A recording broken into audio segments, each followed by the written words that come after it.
Revenge of the Bully by Scott Starkey. Chapter 2, A Surprise Announcement. Luckily, the rest of my morning at Garrettsville Middle School was wonderfully uneventful, except for the occasional congratulations on my new football career. It wasn't until lunch in the cafeteria that I found out how everyone knew about my rise to stardom.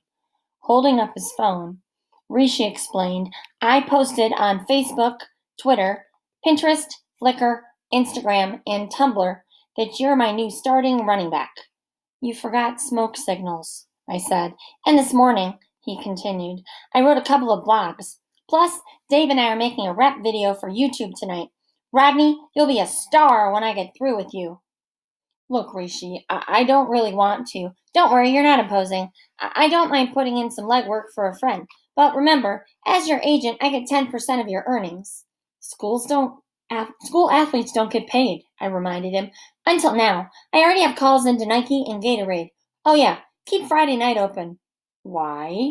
You're making an appearance at the mall. No, I'm not. Relax. All you gotta do is sign a few autographs, kiss a few babies, remind the kids to eat their veggies. You know, the all-American athlete stuff. I groaned. Once Rishi got going, there was no slowing him down. My friend Slim, who was sitting at the table with my other friends from last year, Dave and Greg, interrupted my thoughts. You sure he's harmless? Rishi? Of course he's... Not Rishi, Slim whispered, motioning to the newcomer in our midst. I looked over at Josh. He was attacking his sandwich like a lion mauling a zebra. Just keep your hands away from his mouth while he's eating, I cautioned. Slim sat on his hands and let out a nervous giggle. It was good to eat lunch with the guys. I'd missed my friends while away at camp, but I'd missed the lunchroom laughs even more. Being back with them made me feel better about the second half of the day, which turned out pretty normal, until I got home, that is. I just saw your texts, my dad yelled excitedly to Rishi as we walked in the front door. You made the football team, Rodney! Great job! My mom stood behind him. I'm not sure I like this whole football thing. I didn't like it either. I knew Trevor would get me sooner or later, so I was more than ready to accept my mom's removing me from the team. But since you seem so talented at it, she continued, what was that? I've allowed your father to convince me to let you keep playing. My dad nodded at me with a grin. That's what dads are for. My mom said, well, it looks like we now have 2 reasons to celebrate. Rodney, I have something to tell you, and we're going out to a fancy French restaurant where I'll make my announcement. Sounds great. Which one are we going to? Rishi asked. My mom looked at him. I could see by her face that Rishi hadn't been on the guest list, but she swallowed and said, We're going to Chez Pierre. Awesome, Rishi smiled. Good thing I'm wearing my fancy first day of school shirt. Unlike Rishi, I was surprised my family was going out to an expensive dinner. During the summer, my dad had taken a good-paying job with a developer called Vanderdick Enterprises. Everything was fine with the company until they decided to bulldoze my summer camp to build a shopping mall. I kind of stopped it from happening, and they fired my dad. Luckily, he had just gotten another job, only it was part-time, in a mall of all places, and money was a bit tight. I was thinking about this as we piled into the car. Penny brought me back to more immediate concerns when she said, without looking up from her eye touch, I can't believe you're playing football, Rodney. Neither can I thought. Rishi said, I may have had a little to do with it. That makes sense, Penny interrupted. Rodney would be too scared to join the football team himself. I glared at her. My sister could be a nasty little thing, and to make matters worse, she was the one person in the world who had me figured out. Penny, Rishi said, you're a cute kid. Having a brother like Rodney must be difficult. Jealousy's natural. If you ever need to talk it out, I'm here for you, okay? She gazed at him in disbelief before muttering, What a dope. My mother turned around from the front seat. That's not nice, Penny. Now, children, about my announcement. I've been wanting to get a job since moving here last year, and I just found out this week that I landed the most amazing one imaginable. It's very difficult to get, my dad said. Very prestigious. You're going to have your own TV talk show? Rishi asked. No, You're going to be a scout for the Cleveland Indians? Rishi tried again. No, I'm the next Secretary of State? Rishi? My mom held her fingers to her lips. I am the new food critic for the Cleveland Plain Dealer. It's the city's top paper. Food critic! Rishi shouted excitedly. What's a food critic? My mom took a deep breath and explained. A food critic goes to a restaurant when it's open and reviews the food, and then she writes a review about the restaurant. If it's a good review, more customers will come than if the critic hates the restaurant. Tell them the best part, my dad said.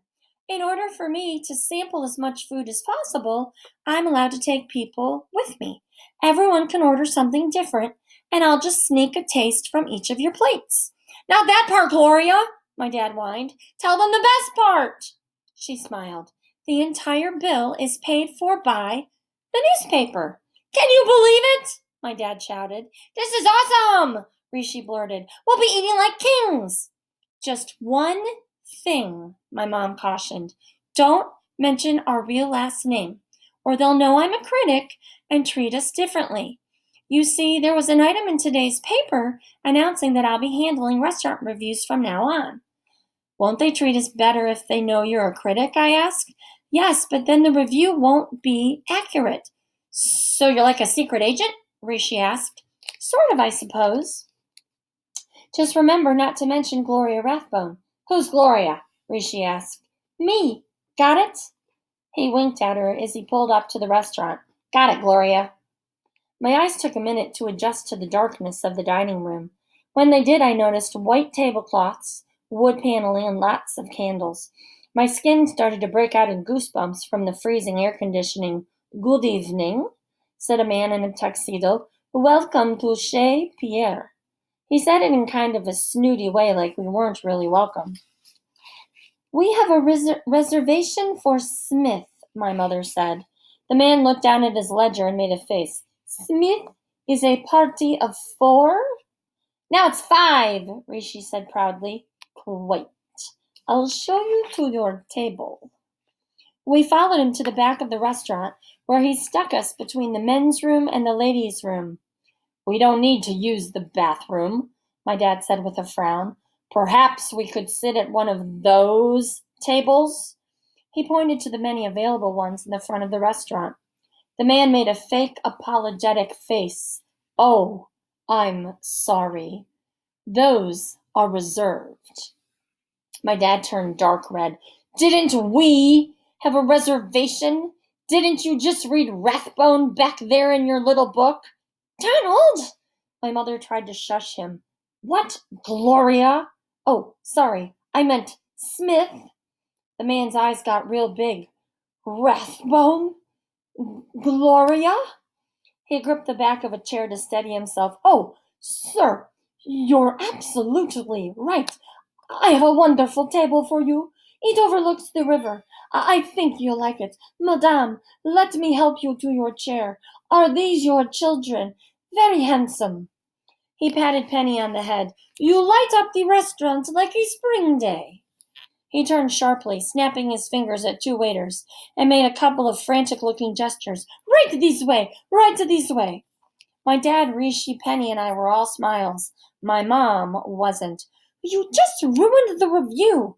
They know who I am now. What? No, they don't. As my dad answered, a waiter lit a glass of champagne in front of him. Compliments of the house. Ah, thanks. My dad turned back to my mom. Honey, they're just reacting to my powers of persuasion. She frowned slightly and opened the menu. As my dad looked it over, I noticed his hands begin to tremble. Gloria, these prices, are you positive you got the job? Relax, Donald. Stop being silly. We need to figure out what everyone's getting. Before we had a chance to read any further, the waiter sprinted to the table like an Olympic finalist. He launched into a grand speech describing all sorts of food. I soon lost interest. All I remember is something about an S car going, which made no sense, and then something about sweetbread. Rishi smiled. That's all I want. I like bread and I like sweets. And I'll have the filet mignon, medium rare. Very good, sir. I'll take the escargoing and the duck, I said. The waiter smiled at my parents. What sophisticated eaters you have with you. My dad put down his champagne long enough to answer, We try our best to expose them to finer things. I'm quite sure, the waiter said. Now, what can I get for the rest of the table? Everyone ordered, and the waiter walked off. I noticed that my mom was smiling slightly at Rishi and me. It seemed like she found something funny. But instead of talking, she turned back and listened to what my dad was saying about the beautiful view. I smoothed out the white tablecloth in front of me, leaned back in my chair, and took a sip of my Coke. I could get used to this. I realized that my mom really had gotten a dream job, except that she had to go home and write a review. I, on the other hand, just had to eat the fine food. To be the son of a food critic. Finally, here was something I could enjoy that wouldn't put me in great physical danger. Yeah, I never do learn, do I? Being the son of a food critic was about to land me in the middle of the most dangerous adventure in my life. Not knowing what awaited me, however, I raised my Coke glass and said, To Mom! Getting the best job in the world. The glasses clinked and we were all smiles until the appetizers arrived. The waiter placed a small white plate in front of me with 6 slimy-looking gray things on it. What's this? I almost shouted. Escargot. What is it? Why, it's snails, of course, the waiter said, smiling. Rishi and Penny laughed. Rishi said, You're turning green, Rodney. Maybe I'll give you a piece of crust from my bread. The waiter plopped down a plate in front of him. Your sweetbreads, sir. It didn't look like any bread I'd ever seen. Rishi queasily looked up. The waiter, wearing a slight grin, said, I've never served sweetbreads to a boy your age. Children don't often enjoy cow throat. Have fun. It was my turn to laugh. Fortunately for both of us, the steak and the duck were really just steak and duck. We also loved the flourless chocolate cake and the other desserts. By the time we got up to leave, we were stuffed. My dad, who had almost licked his plate clean, had to unbutton his pants on the ride home, which any food critic would have to agree is the sign of a good meal. I should have fallen right to sleep that night, but something a lot heavier than the chocolate cake weighed on my mind. Tomorrow would bring football practice, and along with it my new enemy, Trevor. Plus, Toby was itching for a fight. Rishi was trying to make me famous, and the girl I liked wasn't talking to me. Some first day of school. As I drifted off to sleep, I thought about the one important lesson I had learned.